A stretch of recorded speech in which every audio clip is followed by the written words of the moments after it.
Salut les gardiens, j'espère que vous avez la forme. Je vous souhaite la bienvenue dans cette nouvelle vidéo de Keeper Spirit. Avant toute chose, n'oubliez pas de vous abonner et d'activer la cloche pour ne rien rater à chaque sortie de nouveaux contenus. Sans plus attendre, je vais passer au sujet de la vidéo et dans mes mains, j'ai les gants de Keylor Navas, le monstre costaricien, le gardien du Paris Saint-Germain. Des gants Adidas totalement maquillés. Mais avant de vous les décrire, de vous les présenter, place à l'intro.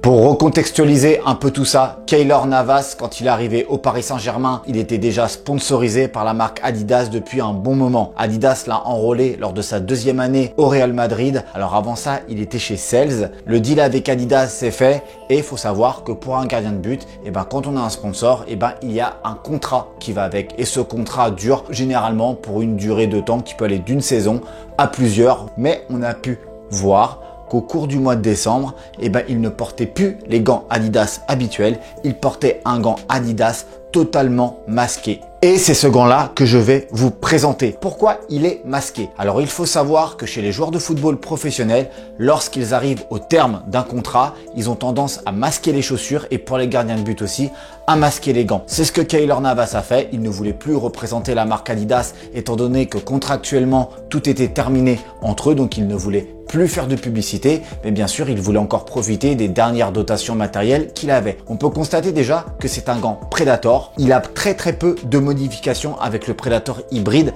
classique. Structurellement, on est sur du knit.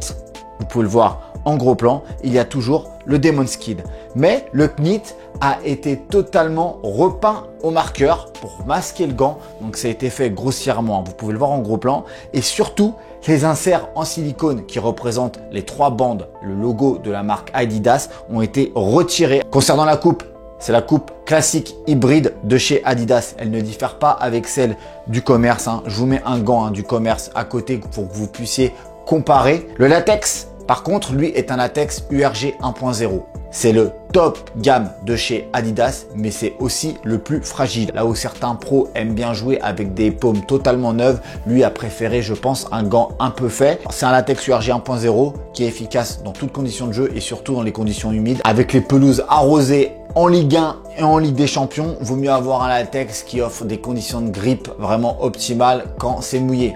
Sur le pouce, là aussi, aucune différence avec le modèle de commerce. Pouce totalement en knit comme le reste de la structure du gant avec un léger retour sur le devant. Sur ce gant, la différence principale avec le modèle du commerce se fait au niveau du poignet. On est sur un poignet déjà beaucoup moins long et surtout ce poignet, il a un strap. Plein de pros de chez Adidas n'aiment pas forcément le Predator Pro strapless et Keylor Navas ne faisait pas exception. Il a préféré mettre un strap sur son gant. On peut constater aussi que le strap est le même que le Predator Pro compétition qu'on a testé l'année dernière chez Keeper Spirit. On peut aussi voir la petite personnalisation KN1 Keylor Navas 1. C'est un gant totalement SMU sur mesure. Concernant la taille, il faut savoir que Keylor Navas a de très grandes mains, plus grandes que les miennes. Sur le Adidas Predator Pro, je fais un taille 8 et là on est sur un gant en taille 10. Gant très confortable, très peu de différence avec la version du commerce, si ce n'est un meilleur maintien avec le strap et moi perso je préfère avec le strap. Le maintien est quand même toujours mieux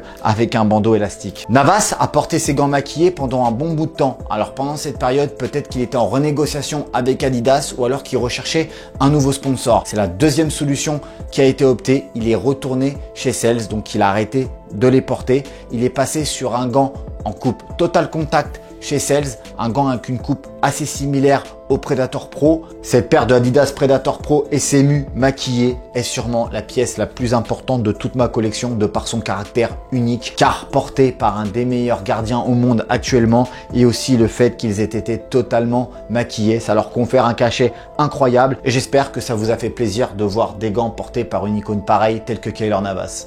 Les gardiens, dites-moi en commentaire juste en dessous, si vous aviez un sponsor comme Keylor Navas et que le contrat arrivait à sa fin, est-ce que vous auriez maquillé tous vos gants à chaque match comme ça, à gros coups de marqueur? Je suis très curieux de savoir, dites-moi en commentaire juste en dessous. Si vous avez apprécié cette vidéo, n'hésitez pas à lâcher un petit pouce bleu, il n'y a rien de mieux Pour soutenir la chaîne, vous pouvez vous abonner juste ici et retrouver nos autres contenus juste là. Et sachez pour votre information que le prochain gant de pro que je vous présenterai sera le Puma Future de Steve Mandanda. D'ici là, soyez toujours invincibles entre vos deux poteaux. Portez-vous bien et je vous dis à très vite dans une future vidéo de Keeper Spirit. Bye bye, ciao ciao.